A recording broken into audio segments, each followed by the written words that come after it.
Welcome to the Ad Nauseam podcast, where classical gourmands everywhere can finally get their fill. Join us for a delectable discussion of Greco-Roman civilization stretching from the Minoans and Mycenaeans through the Renaissance and right down to the present. And now, ladies and gentlemen, here are your hosts, Dr. David Noe and Dr. Jeff Winkle.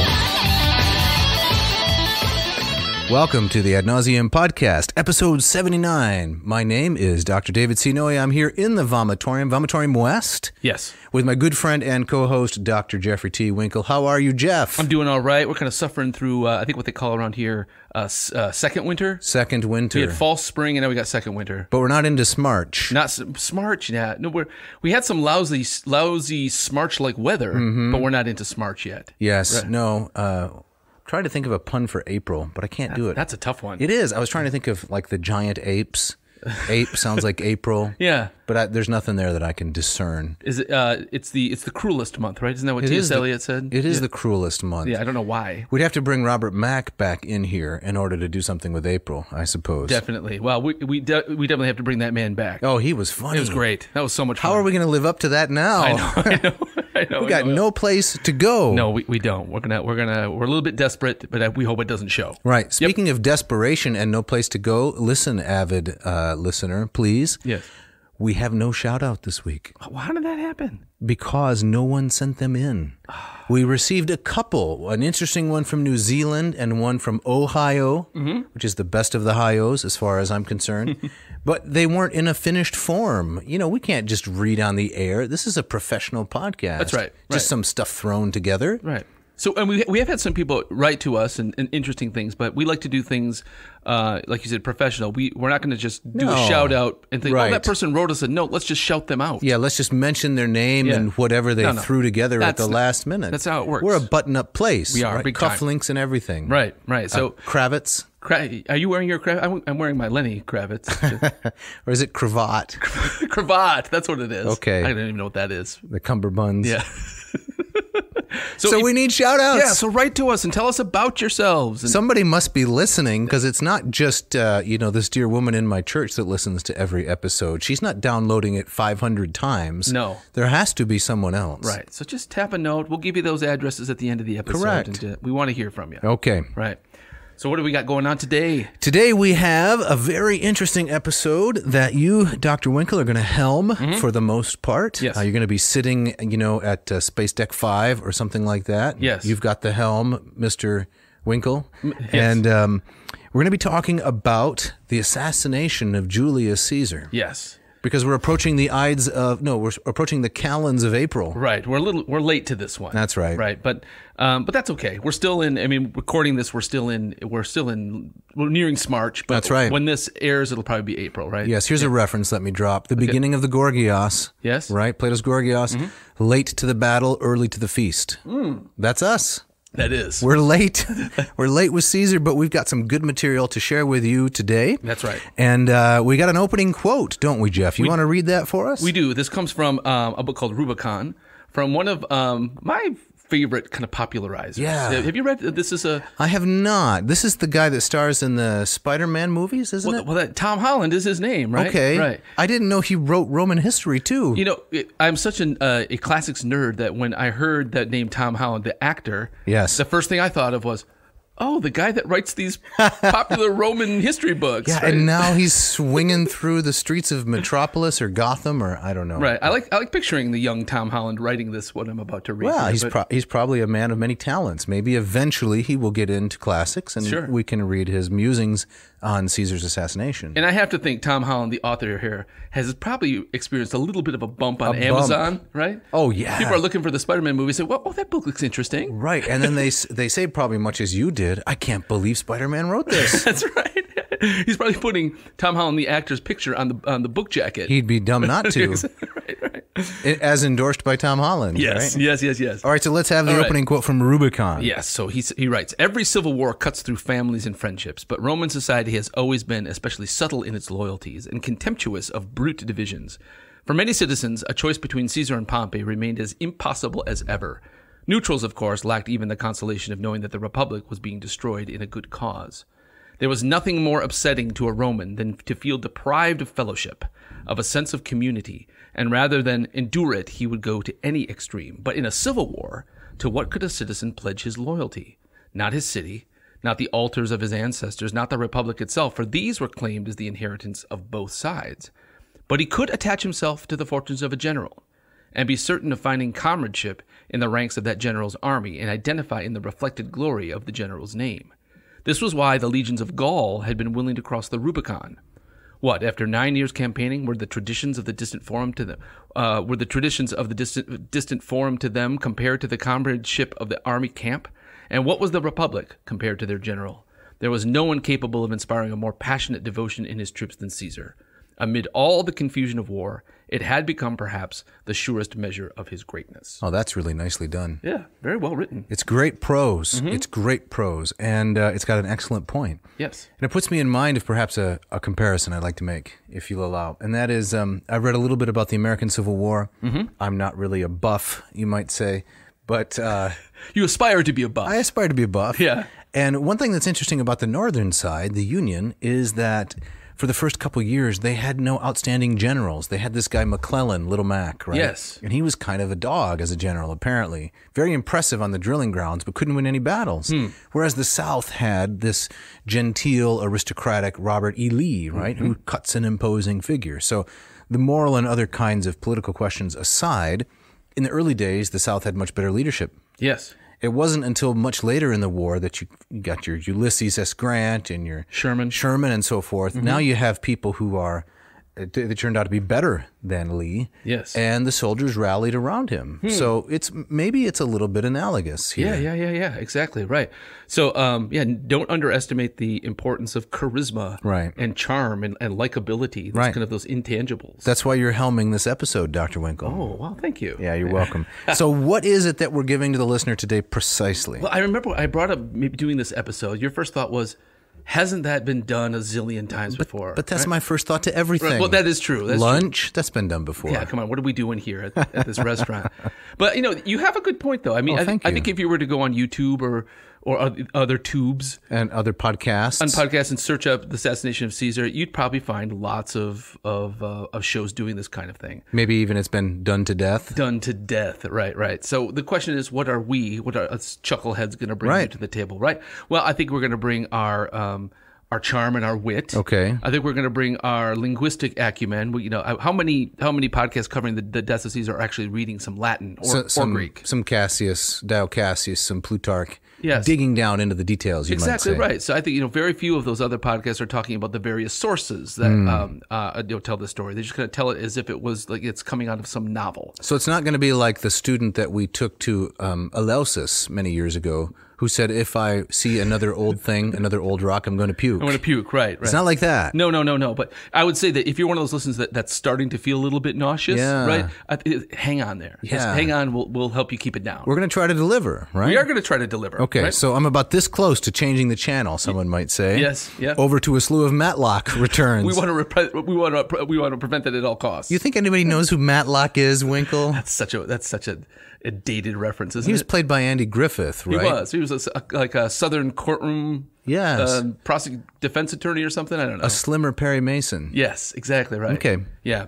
So that's what we're going to try to do, and we're going to bring our own kind of fresh flavor to this dusty old topic. All right. Well, let's get right into it then, shall we? All right.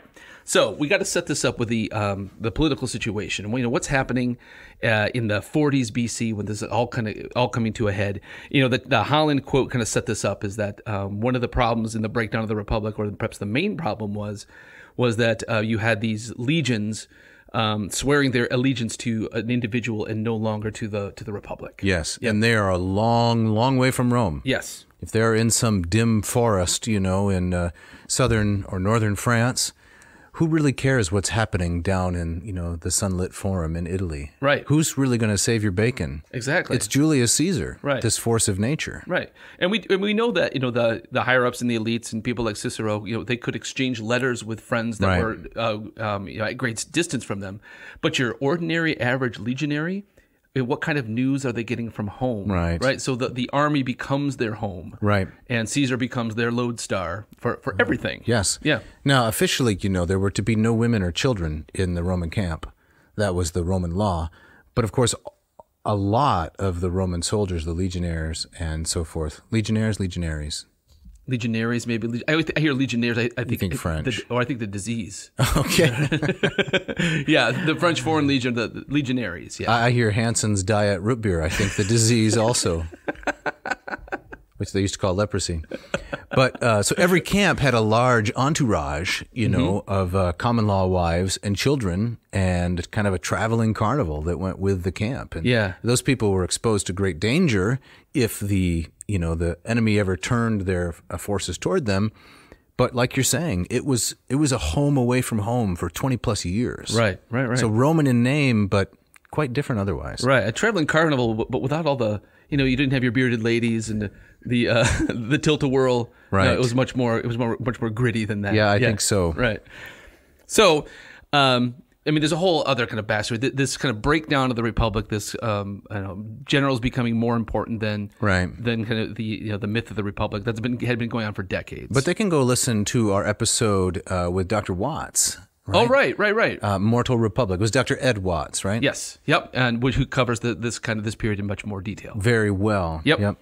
So Caesar has been up in Gaul, roughly Francy area. Yep, 58 to 51 BC, about a decade. Yep, he's been there a long time, and he's coming back home. Yeah, because he has a rival, Pompey, that he needs to deal with, and some serious things need to be sorted out back in the capital. Yep, and for that 8-year period, he's sending missives back all the time. And the aristocracy is getting more and more nervous. Wow, this guy's power is growing. And how are we going to deal with him? Can he be reintegrated into Roman political society? Well, as we found out, no. He can't be. He can't be. But there's also the sense that some of these senators are also thinking, well, if this is the way it's going to go, I'm going to try to get on his good side. Yeah. Right? Or I may be better gather my own troops and make a run at it myself. If this is the new norm. Yeah, I want to grab the ring for myself. Yeah, right? I don't want to be left out. If everyone's making electric cars, maybe I can be the next Elon Musk. Exactly. Right. So 49 BC. Yep. Caesar he's marching with his troops back down the boot of Italy, and he comes to the famous Rubicon River. Yes. Which and why is this important? Why this pause at the Rubicon? Well, it was because the Senate had said, "Here's the boundary, right? The limit." Kind of like an extension of the pomerium, right? You might think, I know you don't, but the listener might think pomerium is a kind of a wax you might take out of a little tin can and spread it across your hair so you can look like George Clooney. Exactly, right, Dapper Dan. Right, but no, pomerium is the specific limit past which no arms were permitted. So it's a weapons-free zone within the city of Rome. You can't take any arms into that spot. It's sacred. Yes. And so I'm not saying this is technically what the Senate did, because it's not, but we can see it like that. Here is the extended pomerium. It goes all the way out to the Rubicon. Don't cross that, or you are now going to be declared an enemy of the state. Right. But what does he do? He crosses anyway, right? He is said to have said, Alia Yacta es, the die is cast. Yes, right? Time to play Yahtzee. Time to play Yahtzee, right. And so, and he marches on Rome. Pompey packs up and flees. Yeah, heads off to Brundisium, right? Supposedly, I don't know if this is Plutarch, you might know, the story was Pompey believed, I've mentioned it on the podcast before because I really like it, Pompey believed he was so popular, if he stamps his foot, all of Italy will rise up in his defense. Well, Pompey kept stamping, and nobody's coming. No, he was doing like an Irish an Irish dance, right? That's right. It was river dance. It was river dancing all over the place. Nothing was happening. Because he seriously overestimated his popularity and support. Classic political error. Yep. If the people aren't with you, you're done, no matter what you think about yourself. Exactly right. So he hightails it. Yep. He ultimately winds up in the east. And the Senate goes with him. Yes. Goes off to Brundisium, but Caesar, with his lightning Caleritas, sweeps down there and blockades the harbor. Right. And he barely gets away to the Greek side, to Dyrrhachium. Right. So within a short time, the powers that be in Rome, a lot of them seem to take the position that, well, maybe the best thing to do is just kind of kiss this guy's rear end, and they start kind of awarding him more and more honors and such, and he's ultimately declared dictator perpetuo. Yeah, that's right. So the office of dictator, could we pause for a minute? Please. I mean, you're helming this. I don't want to No, take it away. harsh the vibe. This is great. But dictator, right, was an official position within the Roman system of government. I think it was a 6-month term. And you took an oath that at the end of that 6 months, I will lay down all of my authority and return to the life of a private citizen. It was an emergency stopgap, right? Yes, and it's it's something that I think the authors of the U.S. Constitution, Madison and others, considered very carefully because there may come a time when you need someone who's really decisive. And democracies are not good at defending themselves typically because there's too many people with ideas. And so this had happened a few times before. Cincinnatus had laid down the dictatorship. Went back to his plow, right? That's right. Yep. And that was Washington's example. I think Quintus Fabius, Cunctator, Slowpoke. Yep. He had been dictator and he had laid it down. Sulla, exactly. The difference here is Caesar is declared dictator, forever, right, in perpetuum, and what that means is he's not going to lay it down. He's not going to lay it down, and for all intents and purposes, in many people's eyes, the Republic therefore is dead. It's dead. It's dead. So what does Livy say about this? So Livy famously points to 3 events that he says not kind of the cause of Caesar's or the impetus of Caesar's assassination, but these kind of the last straws. You might say he points to these 3 things that kind of finally tipped it towards a conspiracy that ultimately gathers to off this guy. So the first one is in sometime in the year 45 or 44. Again, the Senate is granting Caesar extraordinary honors. They make a big public show of this. There's kind of a parade, a delegation to the Temple of Venus Genetrix, which is right off the Roman Forum there. And Caesar is waiting for them, and they arrive, and Caesar's in his chair, and he does not get up to greet them. Ooh, the big snub. So can I just ask about what were some of these extraordinary honors for a minute? I mean, we're about the same age. We're almost to that point where we can get the coffee discount at McDonald's. Is that right? Right. You know about this, right? You want to hear something really depressing for me? Oh, I'd love it. The other day I was picking up some groceries at the local, farm and fruit. Yes. And Trader Joe's with the avocados. The guy's ringing it up, and I see on the screen you can see how much you're paying there. Yeah. The guy just, without saying a word, without saying anything, just automatically gave me the senior discount. I saved 67 cents on some limes and sundries. And you don't like, I can tell by the indignation in your face that you didn't care for this. Well, I was amused at the time, but then when I came home and told my family, and they just roared with laughter. The reality sunk in. I didn't like it. Yeah, join the boat. Right. So, have you gotten any mail from the AARP? Oh, once I turned 50 or just on the cusp of turning 50, it's a deluge. Yeah, ancient Americans requesting privileges. Right. So I figured that, if I apparently look the part, I might as well take advantage of this. Yeah, live it to the full. Yeah, why not? Go to sleep at 4 o'clock, and so on and so forth. Exactly. Start wearing my pants a little higher. So did Caesar get these privileges? He could pull into any Panera and get a free half a bagel. It was I think it went beyond kind of you're getting your toga dry cleaned, right? But I don't have it in front of me, but I think it's kind of more and more positions within the Republic, which technically should have been voted upon. Yeah, he's Quaestor, he's Pontifex Maximus. Exactly, right. He's all these perpetuo, right? Exactly. And so that kind of stuff, but he receives these honors, but he doesn't bother getting out of his chair. So why not get out of the chair? What's the issue? Well, I mean, we don't know. We don't know, but it's interpreted as kind of a huge snub. And so it's this odd thing. So they're giving these guys all these honors, but at the same time they're kind of going, well, who does this guy think he is? Right. Sitting there in the Barca Lounger and not standing up to greet us. Right. Well, apparently, these are how people manipulate one another. Power plays. Like a long pause before answering a question. Just like that. And also sometimes if someone walks into a room, you remain seated, right? Because I'm the important one. I'll sit down. I'll make you stand, right? Yes. So Caesar's playing these mind games, I guess. Right. And it's working. It's working. But it comes off on the page. It's so petty. Yeah. But such is the nature of these things. Of power. Right? Yeah. Sure. And sometimes big things can turn on small dimes. Exactly. Right. So what's the second thing? So the second Livy thing mentions. So also in roughly the same era, maybe early in 44, some of the tribunes in the within the government, they discover that there's a statue of Caesar on the rostra in the forum, the speaking platform, and somebody has planted a crown, a diadem on top of it. So, somebody wants to see Caesar king. Right. And the term rex is nefas, right? Yes, right. You're not supposed to say it. It's forbidden. Right. Right. And so the tribunes order it removed.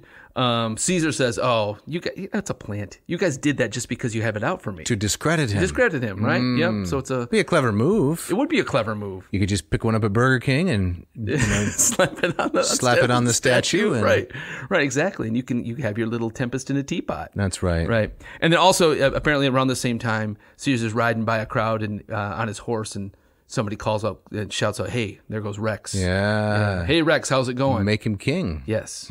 So this is really starting to ruffle some feathers. Right. And making some people very, very nervous. Right. And then the third one. The third one that Libby is tells us. arguably the most famous one, Right. probably because this figures in the Shakespeare play. Yeah. Right. This is February 15, 44 BC, and exactly a month before the assassination itself.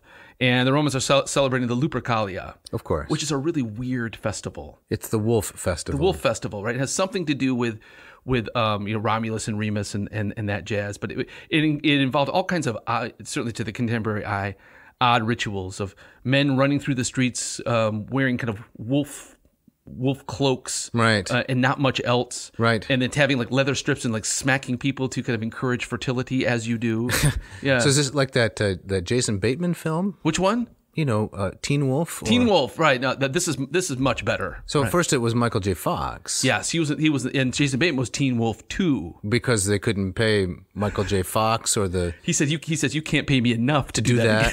again." Or the name Fox and the wolf theme was too close. So Maybe it was. Better get a Bateman in here. Right. I think by that time he had gotten Back to the Future. Oh, and he says, bigger I'm money. not slumming it. No, with no. this." Right. So were you going to play the wolf in the third Teen Wolf 3? Were you on tap for that? If they had offered to me, I would have jumped at You'd that. have gone for it. It would have gone straight to VHS. Right. But, You should have jumped because, with a senior discount now, it's not going to be a lot of jumping. right. I feel like I'm feeling there's going to be a lot of kind of callback to this. Oh, yeah. I brought this. Yeah. Oh, yeah. Right.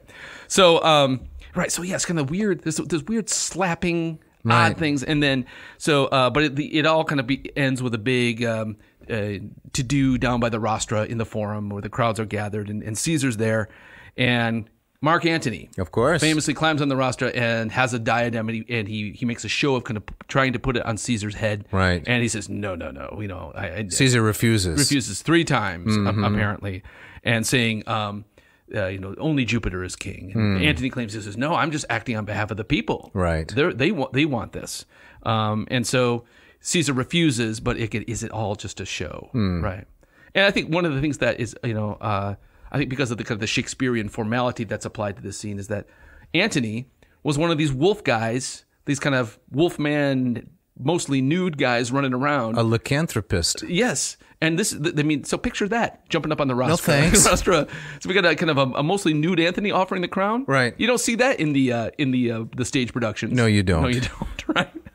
So these 3 events together then suggest that Caesar, for all of his bashfulness about this, is like he has no respect for the Senate. Right. They're calling him rakes. He doesn't think it's a big deal. It is a big deal, and it's just a matter of time before he kind of formally says, "Okay, Dictator Perpetua becomes rakes with a capital R." Yeah. So it's going to be precipitating a crisis. Yep.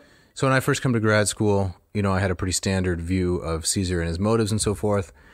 Republic good, empire bad. Yes. Caesar, threat to liberty. I like freedom and liberty. I'm fairly libertarian in my own thinking about, human society. Mm-hmm. So Caesar's the big villain. And then I encounter my professor who tells me that, well, there's another way to understand it, and that is that all of these individuals are more like mafiosi, and they're competing for the same prize, and the only thing different about Caesar is he had the boldness to seize it, to grab it. Yes. And I think that, based on our discussion with Dr. Watts and other reading, that's probably closer to the truth. Yeah, I would agree with that. And so you would take all the talk of libertas and returning to the Republic more just kind of propaganda. On behalf of the Republican yes. heroes. Yeah.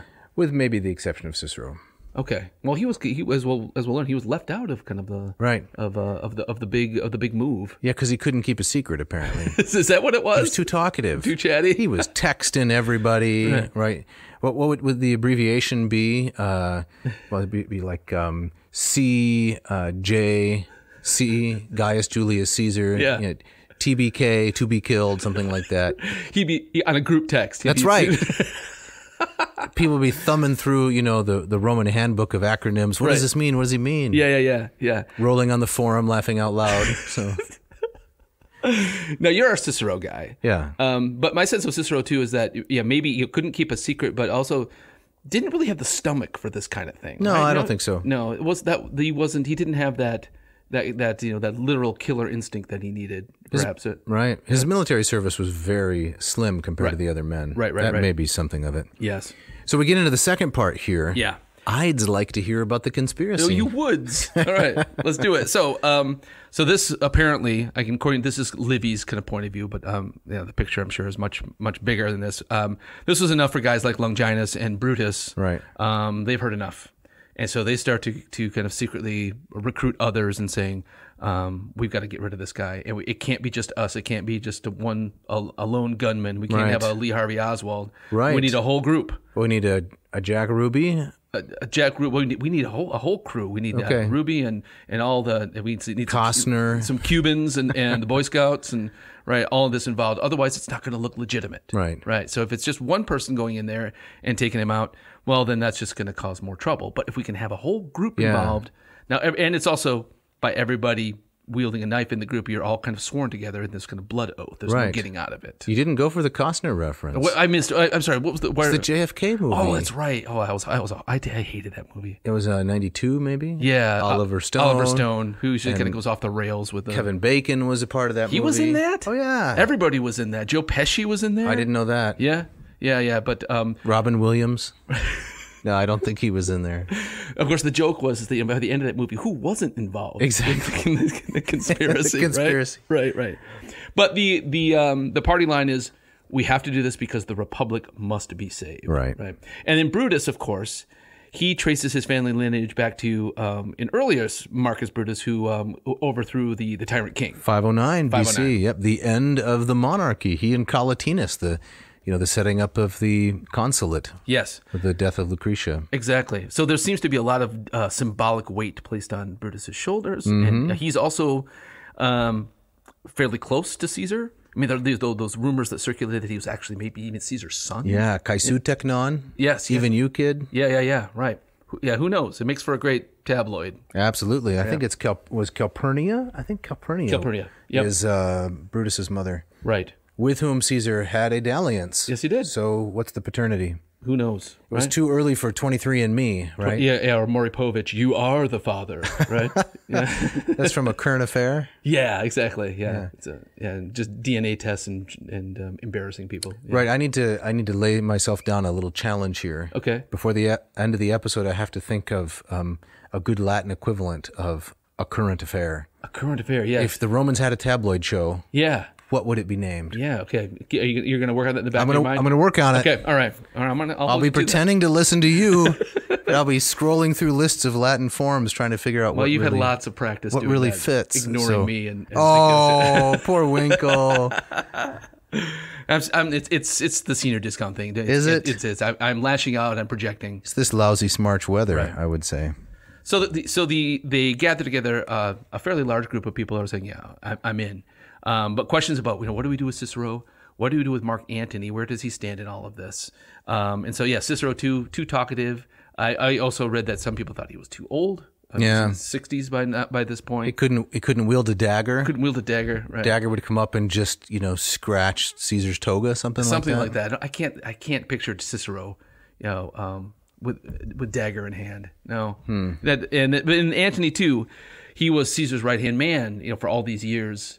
Out there with the legions, and he's young, he's 39, and nobody's exactly sure where his allegiances lie. They seem to be pretty strongly with Caesar. Cicero was only 50 at the time of the assassination. Oh, he was only 50. He was younger than you are now.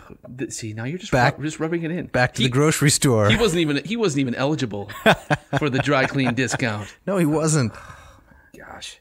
Ridiculous. But time is of the essence. Time is of the essence. It's got to happen now because they learn that Caesar is planning his next campaign. And he's going to go out east, and he's going to leave on March 18th. Okay. And this would be one of these campaigns where he'd likely be gone for years, right? Getting more treasure, getting richer, getting more popular. Right. And so they say, if we're going to do this, we got to do this now. So for his terminus, it's a terminus antiquem. It is a terminus antiquem. Very good. Yes. Thank you. Right. Is that Latin? Yeah. Very funny. Yeah. And so the question was, okay, we've got less than a month. Right. When are we going to do this? Where are we going to do this? Yep. They got to get it planned out. Yep. And there was no Slack, right? No. Or other kind of work-based app that they could have used. Nothing. No Zotero, no Google Keep. No. How are they going to put this all together? I don't know exactly. They don't have WhatsApp and right. Exactly that because of course Cicero gets on that group text. You're done. The whole thing blows up. Right. So there was the first idea, which is actually my favorite, just because it's so kind of ridiculous and cinematic, is that maybe they'd ambush him when he's walking on the Via Sacra, and they at a particular bridge they'd gang rush him and push him over the bridge into the water. And down in the water, I guess with their togas hiked up over their knees, you have a bunch of guys waiting with daggers, and they stab him to death in the river. You ever try to do anything in a river or in the water generally?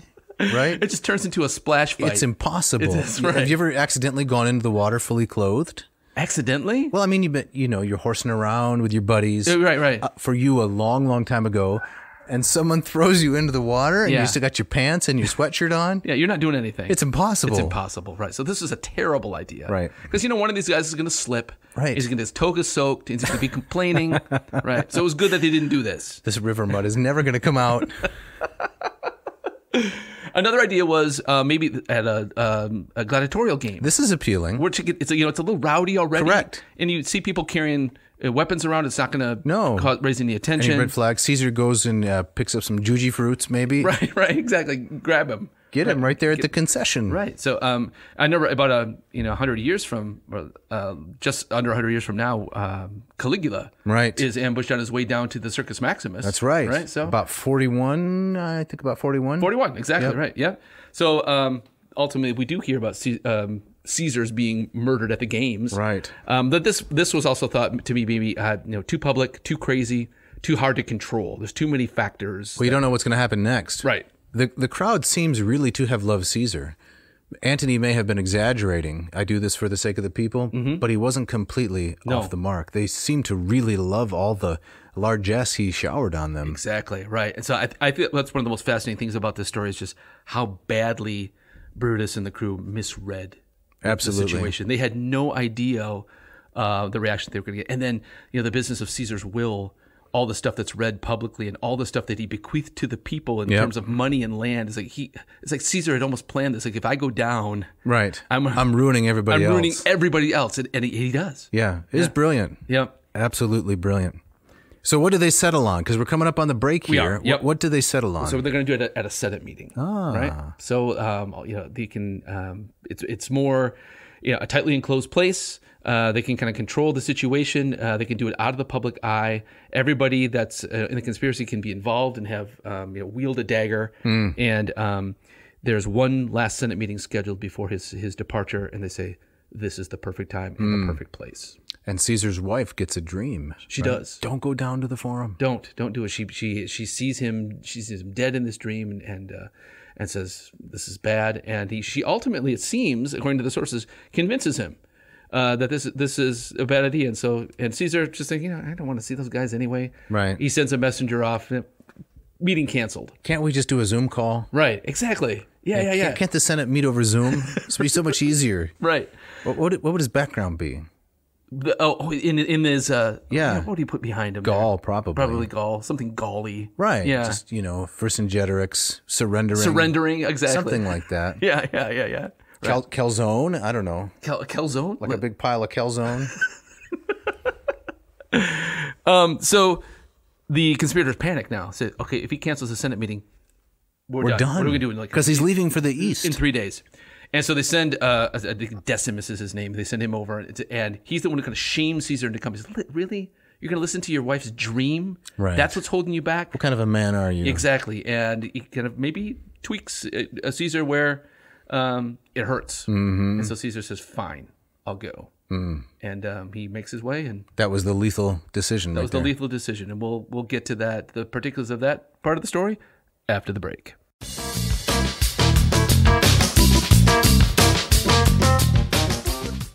This episode of Ad Nauseam is brought to you by Hackett Publishing, with offices in Indianapolis, Massachusetts, and Cambridge, Indiana. Is that right? No, it's Indianapolis. Did I switch them? Indiana. Cambridge, Massachusetts. Got it. Right. Hackett for 50 years now has been bringing exactly what to the reading public, Dr. Winkle? All kinds of great stuff. Well, pick one out and tell us about just one. They have been reliable purveyors of translations of ancient works, all corners of the classics, but also in many other areas of academia. Affordable, digestible, readable, excellent translations for 50 years, and it just keeps on going. It keeps going, yeah. Yep. They've been supporting us from the very beginning with so much generosity, and they got great products. They do. Translations of Ovid's Metamorphoses, the Ambrose translation, if I'm not mistaken. Yes. And the Stanley Lombardo. Yep. Fantastic stuff. They got stuff on Erasmus, if you want to go back and look at Dr. Amphibolus, I presume. Yes. And then you can read along and see the material that's really behind that. That's right. They've got new translations of Aristophanes' Frogs, which we also did an episode on that Is that Meinke? Meinecke. Meinecke has the new translation, yep. We got a new Aristotle series, several translations of the Republic, Greek tragedy, you name it. Thucydides, yep, it keeps coming. So, listener, if you want to take advantage of the deals we offer here, go to hackettpublishing.com, HACKETT publishing.com, and search their catalog. It's vast. It's vast. So you might want to, be sitting down when you enter into that labyrinth. That's right. Take your time. It's fun to do anyway, but find the text that you want, drop them in your little tote bag. We didn't mention the tote bag. I'm about to. Okay. Let's not get ahead of ourselves. Drop them into the digital tote bag. That's right. And type in the coupon code AN2022. That's right. Ad Nauseam 2022. Yep. Exactly. And you will get 20% off. Just heard from an individual this week, the aforementioned friend down in Ohio. Yes. Who didn't get back to me in time for his shout out. But he took advantage of this. He did. He saved huge on some great resources from Hackett by using our coupon code. That's right. And while supplies last, what else is Hackett giving listeners? Did you mention the free shipping? I didn't. Yeah, so 20% off and free shipping, right? And while supplies last, in honor of the anniversary celebration, you can get your official Hackett Publishing tote bag with orders of $50 and more. Yeah, so you don't want to miss that. Check it out. This episode of Ad Nauseam also brought to you by Ratio Coffee. Ratio Coffee, helmed by our good friend Mark Helwig, right? Yeah, it's the brew child of Mark Helwig. The brew child of Mark Helwig, all the way out there in Portland, Oregon. That's right, where the werewolves live. Did you grow up saying? I grew up saying Oregon. I did too, because we're Michiganders. Right, and then when I met people from Oregon in college, yes, they said they would not stand for it. It's Oregon. Oregon. I would say Oregon. Oregon. Yeah. I would just mispronounce it just to irritate them, right? But that's beside the point. What would calm them down in their irritation? Maybe some finely brewed coffee. A good cup of coffee from our friend Mark Helwig. That's right. So I'd like to read a little bit of a review again this week. Yeah, what do you got there? This is from Kim Westerman. This is quite recent, January of 2022, from a website called saveur.com. That sounds a little Frenchy. I don't know. It's Gallic. SAVEUR. Ratio, saveur.com. Ratio got best overall, the Ratio 6 in the category of home coffee makers. I'm not surprised. Okay. Yep. So let's read some of the pros that Ms. Westerman said about the Ratio 6. All right. So he says it's a... She says a built-in bloom cycle, a wide, even wetting shower-style head, uses regular basket filters, a carafe has a wide enough opening for easy cleaning. Yes. Now, there are some cons. How could that be? Okay. What is it? Listen to this. The plug must be forcefully secured. That's it? That's a con. That's right. That's like buying a bottle of beer and, complaining that the cap has to be removed. Or say, if you buy these pants, they need to be zipped. Yeah. Ooh, that's a big drawback. It is.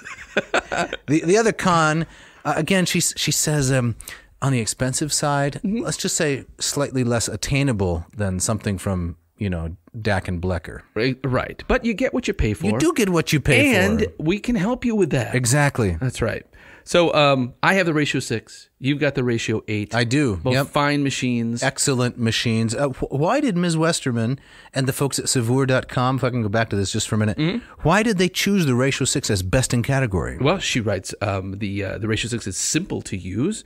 It brews a wide range of coffee types consistently well, has a minimalist footprint, and best replicates the manual pour-over style of coffee. Yeah, that's it. That's it right there. She has encapsulated everything that makes these coffee machines great. Right. So if you want to take advantage of our offer here, go to ratiocoffee.com and you can order either the Ratio 6 or the Ratio 8. Type in the coupon code ANCO, it's ad nauseum coffee, and they will get, what is it again? 15% off. 15% off, right. And, I've spoken to some folks who have one of these, not just you and I. They love the machine. They do. So reliable. I've been using mine for going on 3 years now. It looks basically brand new.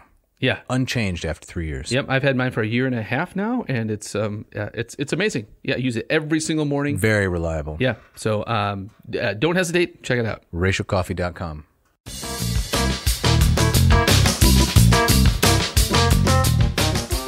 All right, now as we get back into it this afternoon, Jeff, where are we going next in the story of Caesar's assassination? Well, we're gonna talk a little bit at first about what's arguably one of the most famous dates in not just Roman history, but in world history. And that's You're right. The Ides of March, right? So I thought this is something these other podcasts aren't going to cover. You're feeling a little defensive? A little defensive. I feel like I feel like we have to bring it. Okay, right? all right. But what the heck is an Ides? Yeah, right? so this is like the D-Day, right? It's a Roman D-Day. Yes, exactly. So, but what does that even mean? I remember once playing Scrabble with a friend, and my friend tried to play the word Ide. I said, "What's an Ide?" They said, "Well, it's the singular of Ides." Yeah, I don't think so. No. Right. No, the Ides is... tried that out on you?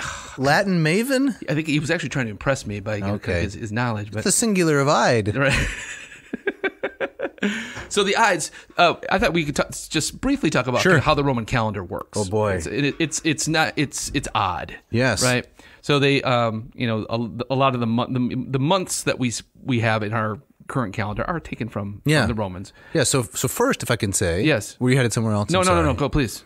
It used to be the case that March was the first month of the year in the Roman calendar. Yes. Yeah. And one of the reasons that's easy to remember is Mars is the father of Romulus and Remus. There you go. So the Romans, that's my mnemonic device. Yes. So March begins, and this is why September is called that. It's the 7th month if you count from March. Right. October, November, December. Then we inserted 2 more in there. Right, July and August. Yeah, they got the names of those months. Sextilis and Quintilis and Sextilis got changed to Julius and Augustus. Right, which messes up the whole count since we start in January. Right. So September, the 7th month, is actually the 9th. Right, but if your birthday is in January, that's good. That's good because you don't have to wait as long. Exactly. Listen to the last episode. Right. So, but the way that they would refer to dates, they wouldn't just say March 1, 2, 3, all the way down to March 31. They would organize their dates to these kind of points within the month. Right. And so the Ides it's the 15th day of the month if your month has 31 days, and it's the 13th day if it doesn't. Right. And there were also, what's the other term? Well, the Calends is the first. Calends is day 1. Yeah, then the Nones. The Nones. Which means 9th, but actually isn't on the 9th day. No. It's the 7th in months of 31 days, and it's for no clear reason to me. There are experts in calendar who can tell us in calendulation. Yes, calendulation. That's the term. Calendologists? Yes, right. Calendulation. Yes. Experts in Roman calendulation. You're not making that up. I'm not making it up. Okay, sorry. No, it's the 5th in other months. The Nones is the 5th in other months. So on the face of it, it doesn't make any sense. And right, so they would describe a date as the 3rd day before the Nones of March. Yeah, ante diem, what is it? Nonas. Yeah. Martias. Right. Like that. So to our kind of more, A to Z linear, right. It strikes us as so odd. Yes. The other thing that is going to strike the listener as odd if they don't know this is that the Romans always counted inclusively. Right? Yes. So what day of the week is it today, Dr. Winkle? Today is the... just day of the week, not date. Oh, it's Saturday. It's Saturday. Yes. Right. So how many days before Sunday? That would be a 1 day. No, it's 2. 2, because you count Saturday. Right. I mean, when I've tried to teach this to my students, boy, they get up in arms. Let me tell you, they want to assassinate Caesar. Right. Because I say, okay, today's Monday. How many days before Wednesday? And they say 2. I say, no, it's 3. Right. Because you count inclusively. Yeah. You're just going to ignore the rest of Monday like it's over and done. Right. And so it's very jarring compared to the way that when compared to how we think about it typically. Right. Well, it reminds me of describing that that Christ is crucified and he's raised 3 days later. Right. You got to count the Friday. You got to count the Friday. You got to count the Friday. Right. I don't know how it is for you, but we trip up in our family over next. when I say next Friday, it could be Thursday. Yes. And the next Friday is the next Friday that we encounter. Which would be the next day. Exactly. Right. But there are other members of my family who don't like that at all. They always think it means the one after the nearest one. It means next week Friday. I get that. I have to 2 Fridays away. Yeah, that's how I hear it. Is that how you hear it? I do hear it that way. Yeah. So, but it's confusing. It's confusing, innately so. So we have our own issues with our own calendars. We do. Right? Fair enough. All right. So this is the day, last Senate meeting, and this is a very important detail that it's gonna be during a meeting of the Senate, but the Senate is at this time not meeting down in the Forum in the Curia, because that building has burned down a few years before this. Claudius, which would make a great episode, right?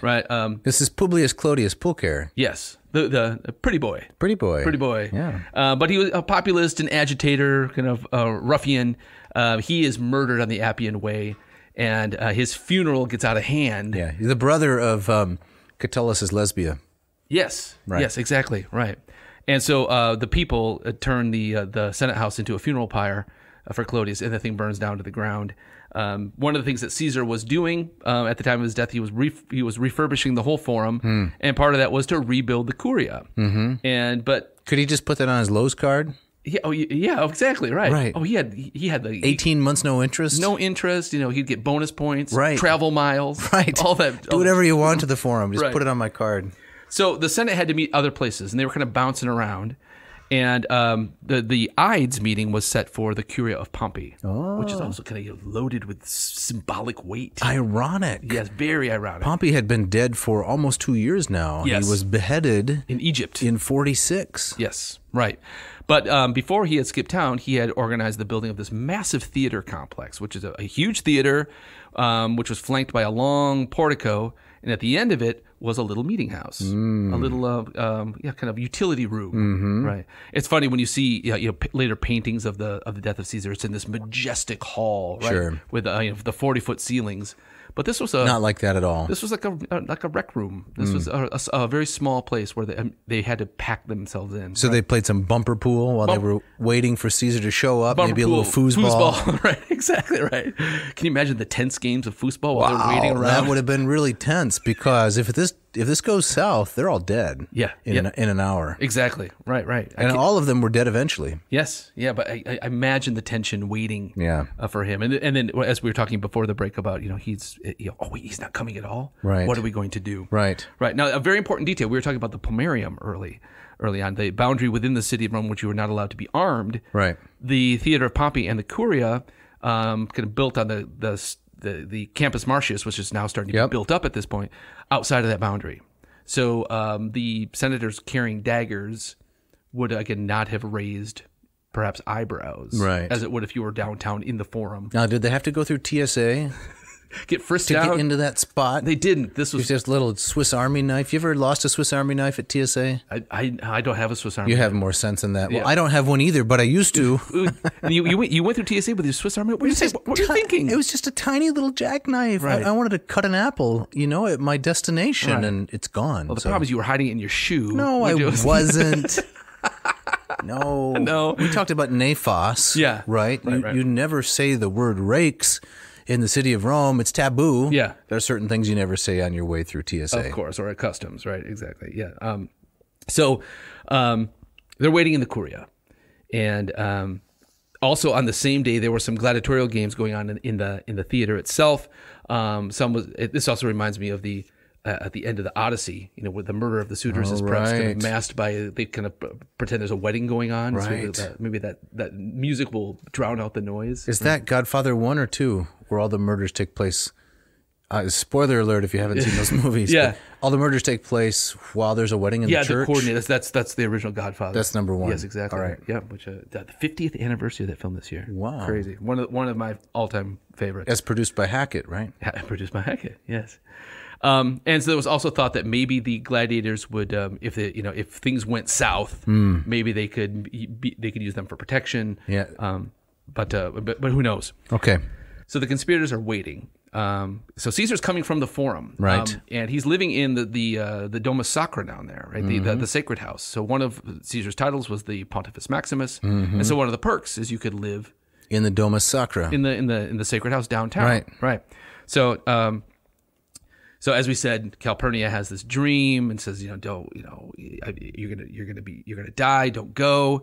And so he decides not to. He's going to cancel the meeting. Decimus shows up and says, what kind of man are you? And he says, fine, I'm coming. I'm going. Right. So now here's a detail. Again, you're not going to get on another podcast. Okay. All right. So I went into Google Maps. You did. And I kind of traced the route. And how far is it? It's about exactly 1 mile. It's 1 mile for Caesar to walk from the Domus Sacra down to the Rondersvaus. Yes, a brisk, maybe 15-minute walk. All right. Yeah, going from the Domus Sacra to the Curia. Okay. And so on the way, famously, again, this is in the Roman histories, but it's most famous from Shakespeare. Because of Shakespeare. Right. So the Soothsayer Spurina, who's been warning him about the Ides. Right. And Caesar kind of sees him and mocks him and says, hey, look at the calendar. I'm fine. And you can't cheat fate. You can't. Right. That's the rule of oracles, right? It has to come true. If you're going to get the discount, you're going to get the discount. Exactly right. I'm surprised Caesar didn't know this. Or maybe that's his hubris. That think, I'm the one man. I'm above fate. I'm above fate. So yeah. And Spurna says, yes, the Ides have come, but they have not yet gone. Right. The day ain't over yet. Right. And so he comes to the Curia. Antony comes along. There's some of the senators, some of the conspirators have been charged with kind of, stop him up on the porch, engage him in small talk. Ask for an autograph. Ask for an autograph and say, where do I get that wolf suit that you were wearing the other day? What's the coffee like in Gaul? Right, exactly. And so, what kind of small talk would they have made with Antony? No, were they delaying Antony? They delayed. I missed that detail. Yeah, so Antony's he's coming, and so he's not in on this, right? Right, so they got to keep him out. So that they're making small talk with Antony. Okay. Right? So maybe they're talking about the Lupercalia. Yeah, right? What was it like to work with Liz Taylor? Right, exactly right. Yeah. So and then Caesar makes his way in, and here's where I think we should turn to the text. I'm for it. Let's do that. So there are 3 main sources that tell the story of the assassination itself. We have Suetonius, and we have Plutarch, and we have Cassius Dio. Okay. And so would you be so good as to read some Latin from Suetonius? I would love to. Please. This is the Life of the Divine Julius, section 82. Yep. Is this part of the De Vitis Caesarum, the Lives of the Caesars? Yes, exactly. All right, the 12 Caesars. Accidentem conspirati specie officii circumsteterunt, illicoque Cimber Tilius, qui primas partes susceperat, quasi aliquid rogaturus proprius accessit, re ventique et gestu in alia tempus differenti abutroque umero togam ad prehendit, dende clamantem, ista quidem vis est, alter e cascis versum vulnerat Paulum infra jugulum, Caesar cascae brachium ardreptum graphio traiecit, conatusque proselire alio vulnera tardatus est, utque animam advertit undique, se strictis pugionibus peti, toga caput abualuit, simul sinistra manu sinum ad ima crura deduxit, quo honestius caderet etiam inferior corporis parta velata. That's the most important stuff right there, right? Right. Yes, exactly. Very, very good. Let me read the translation. Let's hear it. And I'm blanking on the translator. This is from the Loeb edition. It's Joseph Gavors, right? Oh, yes. You got it right in our notes here, man. Sorry, Joseph Gavors. You did such good work, you didn't even realize it. All right. So this is how Mr. Gavors translates it. As he took his seat, the conspirators gathered about him as if to pay their respects. And straightway Tilius Cimber, who had assumed the lead, came near as though to ask something. When Caesar with a gesture put him off to another time, Cimber caught his toga by both shoulders. As Caesar cried, "Why, this is violence!" Which is I don't like that translation. That the ista quidem vis est. It doesn't kind of. What would be better there? We need something a little bit more. I think like get your hands off me. Something. Yeah, that's what it is. Or that's an unexpected turn. I don't know. Yeah, exactly. What do you think you're doing? What do you think you're doing? Yeah. So back off, Jack. But why? This is violence. One of the Cascas stabbed him from one side just below the throat. Does it matter which Casca? Do you have a favorite Casca? You've seen one Casca, you've seen them all, I say. That's right, exactly. One of the Cascas did this. Suetonius doesn't seem to bother telling us which one. Just one of them. It's Casca. Caesar caught Casca's arm and ran it through with his stylus, stabbed him through with a pen. That's why I always keep a pen in my coat pocket. To stab somebody? Well, no, self-defense. Self-defense, gotcha. Never mind. Right. I shouldn't interrupt. But as he tried to leap to his feet, he was stopped by another wound. And when he saw that he was beset on every side by drawn daggers, he muffled his head in his robe, and at the same time drew down its lap to its feet with his left hand in order to fall more decently, with the lower part of his body also covered. And in this wise, he was stabbed 23 wounds, uttering not a word, but merely a groan at the first stroke. Though some have written that when Marcus Brutus rushed at him, he said in Greek, "Kai su teknon," even you, my child. Et tu brute? Et tu brute, right? But Suetonius says that the principal version is that he didn't say a word. Right. He was too concerned about decorum. Right. Covering up his lower parts. His body. He didn't want to be left there naked. He wanted to die. He wanted to look good as he went down. Yeah, die with dignity. Right. And all the conspirators made off, so they run for it. And he lay there lifeless for some time until finally 3 common slaves put him on a litter and carried him home. This is my favorite detail, with one arm hanging down. Isn't that just so creepily picturesque? It's a great dramatic touch. It is. So it's just swinging. I believe it happened. Yeah. But even if it didn't, Suetonius has put a really nice touch there. His version is my favorite one of all of these, right? And of so many wounds, none, in the opinion of the physician Antistius, would have proved mortal except for the second one in the breast. So all of these wounds were non-fatal except for the one that got him in the heart. I'm no doctor, not of that kind at least. Right. But 22 wounds, you're going to be okay. Right. It's the 23rd one. That last one. In the second, yeah. That's what did him in. Maybe some of the conspirators didn't plunge things in as wholeheartedly as others. Maybe. Right, exactly. It's got to be a hard thing to do. You got to imagine a lot of these guys freaked out at that moment, right? Well, the momentous nature of what they're doing. Right. And that what Tillius Kimber there, the guy that starts it, what it says, he caught his toga by both his shoulders. It's like that. It almost reminds me of like a hockey player's move. You get the person's jersey over the other guy's head, so you can just kind of just beat the life out of him. I don't watch a lot of hockey, but it can get very violent. Do you watch some hockey? I'm not a huge fan, but okay. But I can never understand the icing call. I couldn't explain. I don't know what people have explained it to me before. It's something about the puck not getting out in front. When I hear icing, all I can think of is cookies. Is cookies and cake? Exactly. Right. So I'm lost. Exactly. But I understand there are finesse players. Yes. And then there are brutes. There are brutes, right. The brutes have to protect the finesse players and attack the finesse players on the other team. Yes. That's what the brutes do. Something like that. Mm-hmm. So somebody told you you're about to get 10 minutes for icing? Would you say, all right. All right. I may need 12. How many cookies are we talking about? Exactly, right. I'll take 20. Right. The next account. Some Plutarch's Life of Caesar. This is a translation from Bernadette Perrin. You want to read this one? Yeah, I'll read a little bit of this. Okay. Life of Caesar, section 65. So the affair began, and those who were not privy to the plot were filled with consternation and horror at what was going on. They dared not fly, that's archaic, escape, nor go to Caesar's help, nay, nor even utter a word. But those who had prepared themselves for the murder bared each of them his dagger, and Caesar, hemmed in on all sides, whichever way he turned, confronting blows of weapons aimed at his face and eyes, driven hither and thither like a wild beast. That's got to be, well, this is Greek, so I was going to say it's hook et illuc, but it's Latin. Was entangled in the hands of all, for all had to take part in the sacrifice and taste of the slaughter. Therefore Brutus also gave him one blow in the groin. Ooh.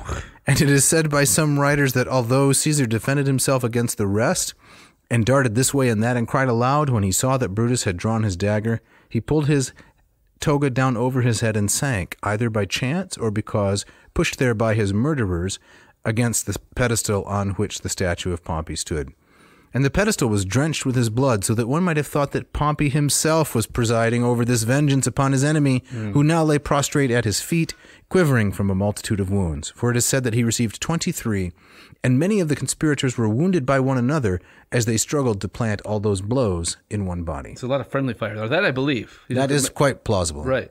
And so clearly lots of overlap with Suetonius' version, but you notice that Plutarch doesn't mention any specific names except for Brutus. Right. And he also says that when Caesar sees Brutus is involved, he gives up. Yeah. It's that moment. Yeah. I guess because it was personal, or because Brutus is too competent or something. Take the measure of your enemy, kind of. This is done. There's no hope. Right. Or maybe he thought, if anybody's going to be on my side, if anybody loves me, it's Brutus. And when he sees rescue me. He's turned, then I'm done. Mm-hmm. If Plutarch doesn't throw in any cascas, not even an extra casca here and there. Right. Yeah. No. You can't tell your one casca from another. They're not even in this. And right? they're contemporaries, near contemporaries, Plutarch and Suetonius. Yes. Exactly. Should we go on with Cassius Dio? Yeah, let's hear this third one. All right, you got this one right from Cassius Dio. Translated by one Ernest Carey. Now, when he finally reached the Senate, Trebonius kept Antony employed somewhere at a distance outside. Okay, there, so he's keeping Antony out of the chamber. For though they had planned to kill both him and Lepidus, they feared that they might be maligned as a result of the number they destroyed on the ground that they had slain Caesar to gain supreme power and not to set free the city as they pretended. Now that's at odds with other texts that suggested that they weren't intending to kill Antony. They were going to just keep him at arm's length and kind of see how this would play out. But right, because I believe Cicero even says, if they had only gotten Antony also, we'd be free of the whole mess. Right. Yeah. As for Lepidus, he had set out on a campaign, was in the suburbs. Trader Joe's doing some shopping out there. I thought of an SUV, probably. Right. Lepidus was, out there picking up some groceries. Yeah. When Trebonius then talked with Antony, the rest in a body surrounded Caesar, who was as easy of access and as affable as anyone could be.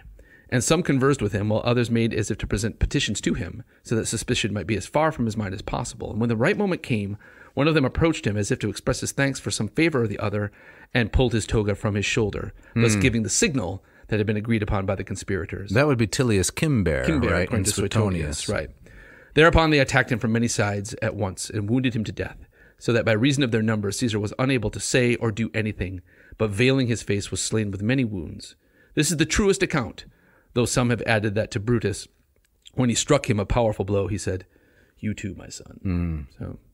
So it seems that one of the most famous sets of last words of all time probably were not spoken. Right? And if they were spoken, they weren't spoken in Shakespeare's Latin. Like, so did Caesar say to him, Marcus, I'm your father, right? And then kind of like Vader. Right. And then Brutus lets out a scream, No! So let's do that again. And that wasn't believable. Cut. Right. No. You talking to Mishka? No. I'm picturing Mark Hamill playing Brutus. Oh yeah. Oh goodness. No, that's not a good. Not a good call. Not a good call. Right. So you're saying maybe these famous last words never even happened? Probably not. Right. And certainly not. They were not spoken in Latin. If they were, it would have been in the colloquial Greek. Yeah. At the time, Kaisutaknon. Yes. Right. It's a nice little touch, but right. Maybe not ultimately believable. Right. So let's go on to the aftermath. Right. What happens next? Well, as we mentioned briefly, the conspirators find that they have completely misread the whole situation. They're running through the town with their bloody daggers, screaming, Libertas, and the Republic has returned. Yep. And I think Suetonius talks about how the people start hearing this and they just kind of cower inside and shut their shutters. They don't, and they're expecting the people to kind of pour out, the tyrant, the king is dead. It's not happening. And so Caesar, he gets his body's cremated in the Forum. You can still see the altar on which his body was burned there, right? And where his temple to his divine genius is raised. And the conspirators have to realize that the people loved him, right? And this is not going anywhere. So the shout "Sic semper tyrannis," yes, thus always to tyrants, right? Right. The Commonwealth of Virginia. It's on the seal. It's on the seal. Yeah. Did the conspirators shout that out as they were dagger plunging? I don't know. Where does that come from? Is that I don't know, but it's part of the lore. Part of the lore, right? Maybe something like that. But the people are having none of it. And so, as we were talking earlier, that Caesar gets his posthumous revenge when his will is read, and his vast, massive fortune involves money for all Roman citizens. He bequeaths a bunch of land kind of across the Tiber, which is the area of Trastevere today, which always just strikes me as so perfect, which is, in Rome, Trastevere is kind of your hip, trendy area, right? And so, Caesar, he has his finger on the pulse already. Yeah. He knows where the hip places are to go, right? And so it's like he gets this revenge beyond the graves, and I mean, it's a whole other story we don't have time to go into, but the conspirators scatter, they go to the east, and kind of one by one, they're killed or commit suicide. Yeah, two of them die at Philippi, of course, the most famous, Brutus and Cassius. Right. And Augustus, right, Octavian, he rounds up the rest. Yeah. For affection for his adopted father, probably likely just from political expedience. Right. Well, it's interesting, speaking of Sic semper tyrannis, of course, that's what John Wilkes Booth yelled when he jumped from the balcony of Ford's Theater after shooting Lincoln, right? And Booth, who had played Brutus in Shakespeare's play, and he thought too. I mean, he completely misreads the situation. Oh, yeah. He thought that the South was going to rise up, and the tyrant is dead. And even he keeps this famous little diary. He's on his run for the 9 days before he's killed. Caught in a barn.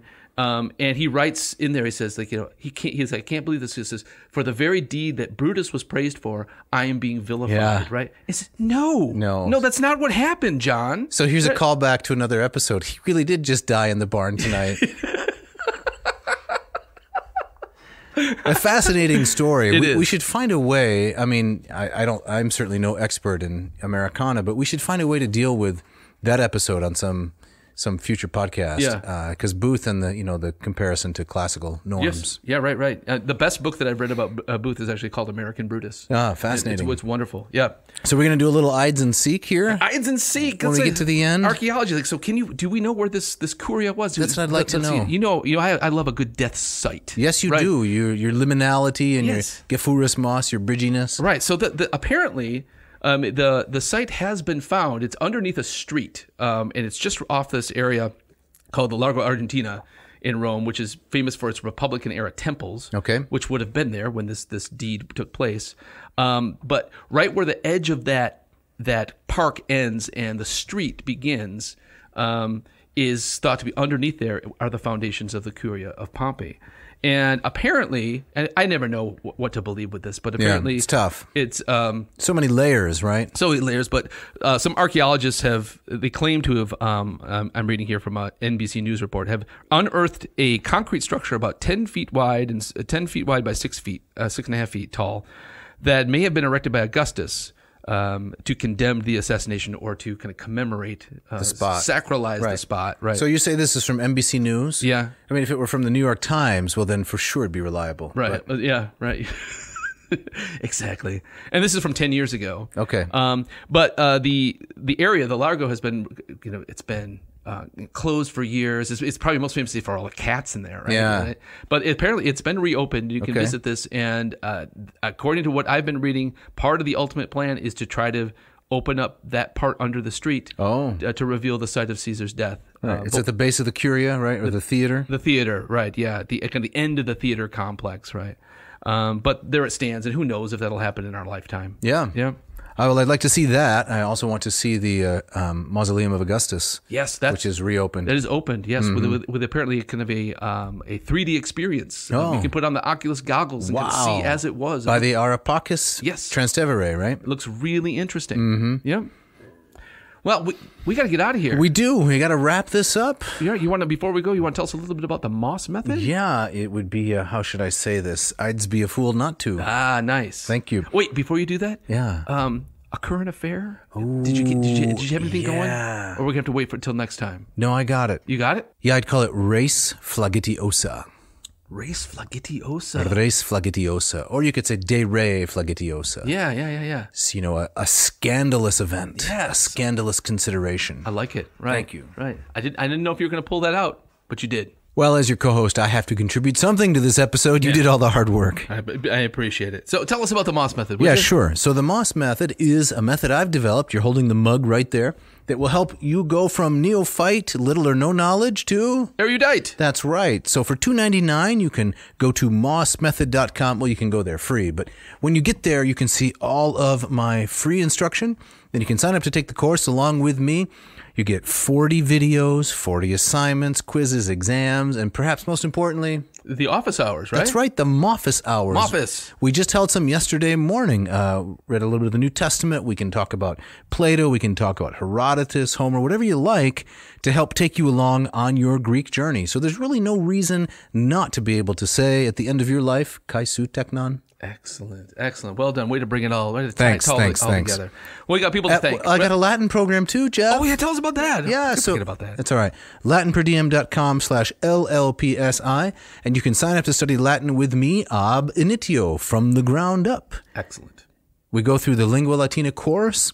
And you learn to speak a little bit of Latin, write a little bit of Latin. Again, instructional videos. It's work at your own pace. The price includes a full year of access to me and my expertise via phone, email, text, whatever you like. Excellent. Sounds great. Yeah, check it out. All right. So we got to thank some people. We do. Mishka, our editor, our producer, our Jane of all trades. Jane of all trades. I was going to just say the exact same thing. Right? Yeah. Our Mishka of all trades. Thanks for putting this together so nicely. Yep. Scott Van Zen and Ken Tamplin for the great music. So appreciative. Music. It's wonderful. And very importantly, if you want to get a shout out, you got to write to us. Yeah, we need some shouts outs. And you don't have to be a classics person, right? No. You don't have to kind of, I have, in my bio, I have to give something about, No. No. We want real people, Real right? people, yep. This is about popularizing the classics. It's Yes. not about being an expert. Exactly right. So, write to Dave at adnauseam.com. Don't forget the V. Or Jeff at adnauseam.com. Don't forget the V. Once again, tell us about yourself. Tell us what you like, what you don't like, and be a part of the program. That's right. Hey, Dave, what do we got going on next week? Yeah, Jeff, what are we going to do? I think we're going to cover Yeah.